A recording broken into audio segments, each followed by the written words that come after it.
All right, it's officially announced. Not too long ago, Dana White just went on his live and announced a couple fight announcements, starting with this. Sean O'Malley versus Merab 2 is official for UFC 316 in New Jersey, and you have another title fight in a co-main event between Kayla Harrison and Julianna Pena. Now, my immediate reaction to Sean O'Malley versus Merab, I've already touched on this in my UFC fumbling video. If the UFC is about to fumble 2025, and I opened up that video with kind of discussing this, if they went this route, that it wouldn't be the most intriguing and exciting matchup they could have done with Merab and Sean at the current moment. But I understand it. The UFC wants to put Sean O'Malley again in a big spot after their first fight, which happened last September. They felt that maybe there was some controversy there. If Sean O'Malley maybe arguably won the fight, a couple rounds. But looking back at that fight at first glance, you got to think that really it was just a Merab fight. Merab dominated and controlled him and did the game plan he needed to beat Sean O'Malley. And yeah, they're running this one back. As I mentioned in my fumble video, I do not believe this was the most intriguing matchup you could have done with these two guys. I think that this was a missed opportunity to potentially give a big fight between Merab and Pantoja. We were hearing rumors initially that this would be a Kai Kara-France and Pantoja pay-per-view headliner, which would not sell a lot. So the UFC, I understand it. They got to sell this pay-per-view. So they're putting back Merab and Sean. They're trying to propel Sean into being this big superstar. And they think that by pushing him into the Merab rematch again, and if he could somehow get the belt back, which actually would be really great for Sean O'Malley if he did end up knocking out Merab to get the belt back. That's the best situation for the UFC. The UFC is tired of these other champions, dethroning their most exciting champions. But Sean O'Malley, it just wasn't competitive on a fight. He didn't even have a long title reign, right? I understand you give Volk an immediate rematch. You give Alex Pereira an immediate rematch when they've defended multiple times in their division. Sean O'Malley's only title defense was Chito Vera. But before that, he gained the belt off Aljamain Sterling. Before that, he beat Peter Yan in a questionable decision. And Sean O'Malley had all this hype, right? And then he comes into UFC Noche, headlines that one-of-a-kind, once-in-a-lifetime event, and him and Merab go at it. And yeah, they're running this one back. I do not know how excited I am for it. I think it's a missed opportunity to not... Maybe it's a little far-fetched, but I don't think it was that far-fetched to do Pantoja Merab. I think anyone would be happy with that if that fight would have happened to headline this card. So what do I think is going to happen in a second fight? Well, as of right now, we look at Merab as this freak of nature, this super breed of a fighter, right? After that Umar Nurmagomedov performance, first of all, Merab is going on one of the craziest runs ever, right? He's literally right now on the path to cementing himself as one of the bantamweight GOATs. You look at the murderer's row he's went through to get to the title. He's beaten Henry Cejudo, Peter Yan, Sean O'Malley, Umar Nurmagomedov. Who else? Who else am I missing? I know I'm missing one big name also, but basically Merab has gone through the who's who's. Sean O'Malley can't say that. He hasn't gone through Umar Nurmagomedov yet. He hasn't beaten Henry Cejudo. He hasn't beaten so many of the elite guys yet in the bantamweight division. The bantamweight division is a deep division. So Merab, he goes into UFC 311, goes into a fight that the narrative was completely on Umar Nurmagomedov's side, this undefeated Dagestani. He's going to destroy him. Merab hasn't seen a fighter like this. He's met his match. He's heard all the talk. And then Merab goes in there and has an extremely entertaining fight. And I think a lot of people got more excited for Merab after that fight. Initially, when he beat Sean O'Malley, everyone's like, oh, another boring champion that's going to have boring fights to decisions.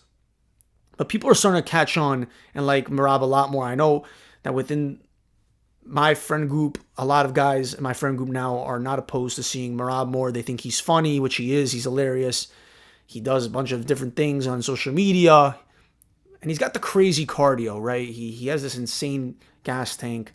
So, he's running it all 5 rounds and not having issues. And yeah, I mean, again, you look at the first fight, there really wasn't much to look at there for Sean O'Malley's side of things.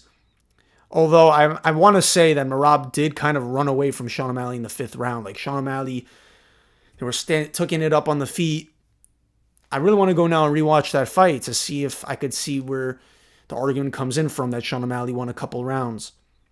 But yeah, Merab really just beat him like the way he was supposed to.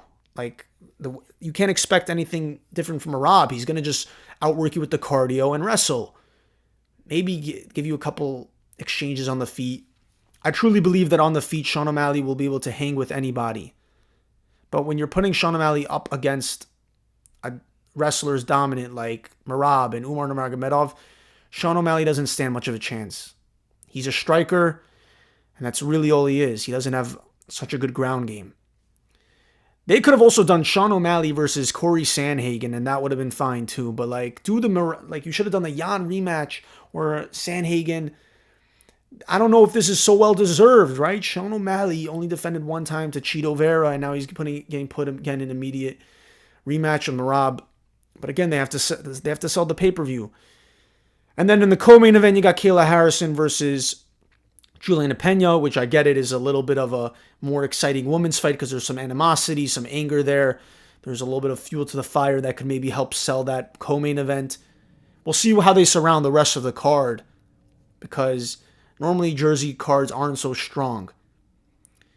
But there you have it. I don't want to get too deep into the dive right now. I'm just kind of reacting to this news that we're getting this rematch. And as we get closer, I can hope to rewatch the fight and see how Sean could do this. Because, yeah, I mean, as of right now, I would definitely just lean towards Merab again. I think it's silly not to. I think Merab's definitely going to be the favorite here. But, yeah, the UFC, okay, I have mixed feelings about this one, but it kind of makes sense. But now, after this, and this is just going back to my fumbling narrative, the UFC's got to deliver with the rest of the cards. We got to get some crazy cards in the summer. This better be what we got to get first before we get the super loaded cards in the summer, like 317, 318, 319. I need that Dricus and Kazmat. I need that Ilya and Islam, and I need that Jones and Tom Aspinall. So if this is what we got to get through to get that, then fine, so be it. But this was kind of a fight that I was hoping wasn't really going to happen, but it's happening. So that is Sean O'Malley versus Merab 2 that just got announced. But UFC, after this, please, you got to deliver. I was expecting Dana White to kind of give us some 317 news, but that might be too premature. I think they got to save that a little longer. We're definitely going to get some big announcements in the next 2 weeks. I feel like after UFC 314, we're going to get some crazy news. The next piece of news, Carlos Prates versus Ian Garry is the new main event for UFC Kansas City. This is coming after the cancellation between Jeff Neal and Carlos, which was originally planned for 314, and Khalil Roundtree versus Jamal Hill for UFC Kansas City. So that fight is completely off 314 regarding Carlos Prates, and the Jamal Hill and Khalil Roundtree fight is completely off UFC Kansas City. So Roundtree is sitting out. I imagine they're going to wait again to rebook this fight again for the third time between Jamal Hill and Khalil Roundtree at a later card. Maybe they throw that on to 317 or 318. So yeah, Carlos Prates gets an even bigger opponent now in a main event to save the fight night versus Ian Garry. And I could go on and on about Prates, right? He's one of my favorite fighters. I kind of, went through his entire trajectory so far in my last video. But yeah, Carlos Prates, I'm very high on Carlos Prates. Right now he has a lot of hype. I really hope he doesn't get fraud checked by Ian Garry. Right now he's on a crazy momentum run right now with 4 straight knockouts.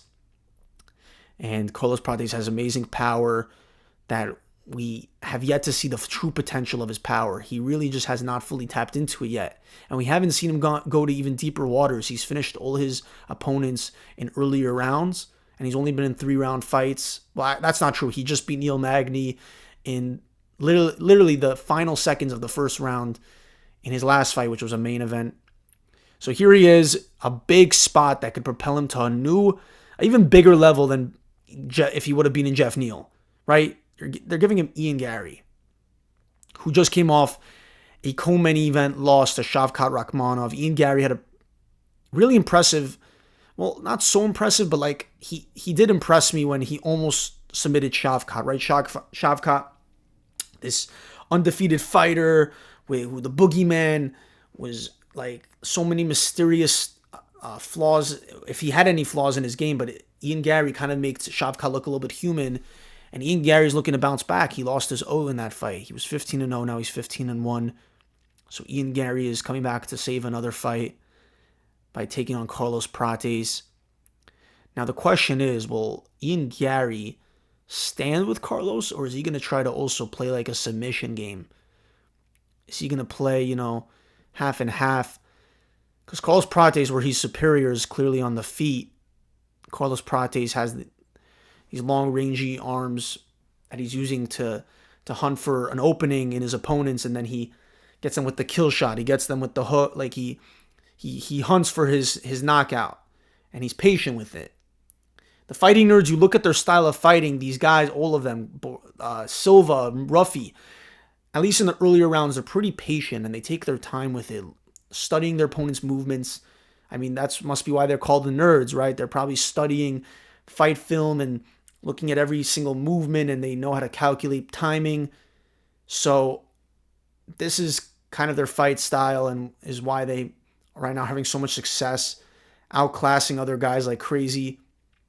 But I think this is one of the first real tests for a fighting nerd. Mauricio Ruffy hasn't really been tested yet. He's been given pretty weak opposition. King Green ain't it anymore. And Gene Silva, he's going to be fighting Bryce Mitchell, but his last fight was Melsik Bagdasaryan. For Carlos Prates, I think this is a representation of the most advanced matchup yet for a fighting nerd to go up in the rankings and fight a fighter like Ian Garry, who was right there to being in title conversations, but is now set back a little bit. So, yeah. This is a great, intriguing fight that Carlos Prates is now in against Ian Garry for a main event. We'll see how the trash talk plays out. A Brazilian versus an Irish dude. Will Ian Garry, play the big mouth type of trash talk, or will they keep it respectful? Either way, Carlos Prates keeps it cool, calm, and collected. He's just going to be smoking cigs. He's going to be smoking on packs, and then he's going to be coming in there. And I mean, I don't know with this fight, honestly. This could go either way. Either Ian Garry tries to just submit Carlos Prates, or Carlos Prates, I mean, you have to think that if he finishes Ian Garry in a knockout type of way, Carlos Prates' hype reaches another level. All of a sudden, you're maybe looking at a top 7 to top. Ian Garry's already a top 8 guy, no? So Carlos Prates will be looking. They're fast tracking Carlos Prates with this fight. He's going to get even further if he wins this fight than a Jeff Neal fight. And for Ian Garry, he'll re-enter himself right back into the conversation if he gets the win. But I was also really hoping to see a Colby Covington and Ian Garry fight, to be honest with you. There's so much history there. Garry has been chasing Colby for the longest time. So, yeah, this is the fight news that we have received tonight from Dana White. Sean O'Malley versus Merab. Julianna Pena versus Kayla Harrison. And for UFC Kansas City, we have a new main event with Carlos Prates versus Ian Garry. Let me know in the comments how you guys feel about the Sean O'Malley and Merab 2, that we're getting this rematch for 316. And also let me know your thoughts on Garry versus Prates, So, more on this later, and yeah, we'll probably get some crazier news soon.